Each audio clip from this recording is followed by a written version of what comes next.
think 22-year-old Caylee Anthony is responsible for her daughter Caylee's disappearance?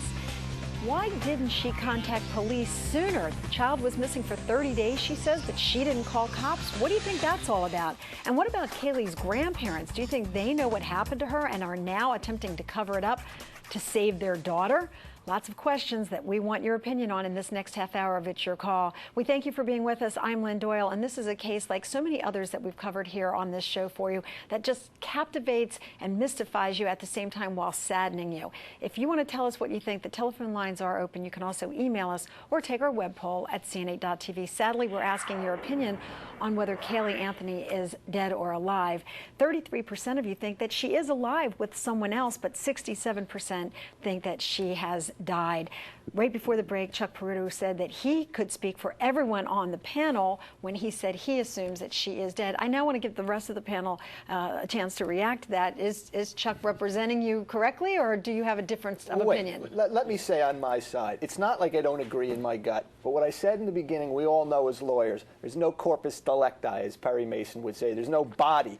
That's the bottom line here. That's not what I asked you. But you know what? The question was not that. As long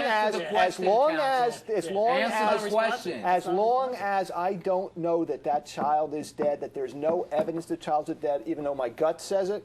Can I answer the question? Let me answer the question. This is why people get crazy with lawyers. Absolutely. I hate to tell you. I got to give The answer to the question is absolutely. I absolutely believe that this young girl is dead. There's no doubt in my mind that she is. Now, I will be shocked and amazed if, in fact, she shows up at some later time. And that's why I believe that the family has joined their forces or pulled their wagons together. Right. And they are deflecting, if you will, away from the murder charge that will soon come. All right, whether or not it will come remains to be seen. She has not been charged with anything in the disappearance of her daughter other than neglect of her child. But Fred, as an attorney, longtime prosecutor, do you think that this child is dead? I think, unfortunately, yes, I think she's dead. Nothing would make me happier to be wrong about that, but I think she's dead. And I think the family knows that she's dead. I mean, people's actions speak so much louder than words. And when a grandfather who supposedly lost a 3-year-old, a darling little child, is standing out there with a hose, squirting protesters, that's outrageous, outrageous. They know what's going on, and they're acting accordingly. All right, let's find out if our viewers agree, because we did open up the telephone lines, and like that, people called in because this case has absolutely captivated them. Jeanette is on the line next. Jeanette, good to have you with us. What do you think about all of this? Hi, Lynn. Thanks for taking my call. You're welcome. I am a grandmother of a 3-year-old little girl who was born a week before Caylee was. Right. So I'm very interested in this. Right. I know how that little girl is important to me. And as a grandmother, I know that if my son or daughter were hiding information and I was covering up as they have changed their stories, right, that I would have an issue with my child. You might have an issue with your child, but let's just play this out here for a second. If you sadly knew that your grandchild was gone and you thought that you might lose your son or daughter to a life sentence or the death penalty or something like that, do you think maybe you might view it differently?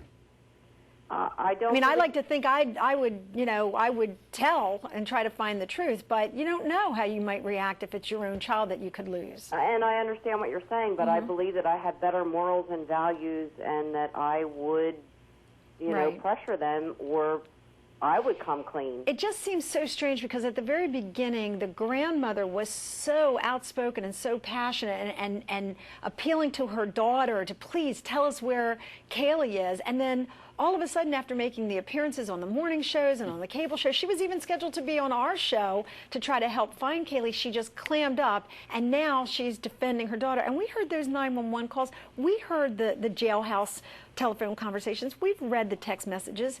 I don't know what happened to change this woman's mind. I think what might have happened, and it may be consistent with this behavior, if you found out that it was an accidental death.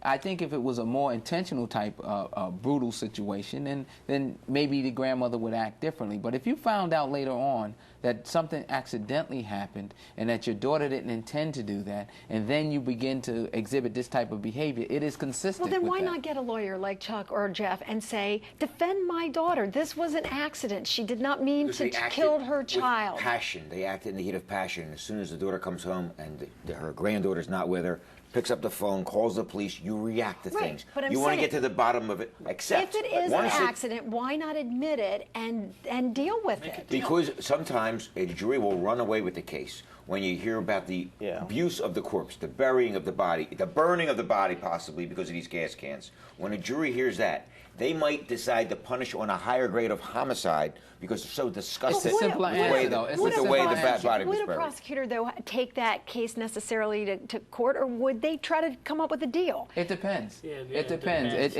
Because so much time has passed, it seems to me that let's make a deal is over.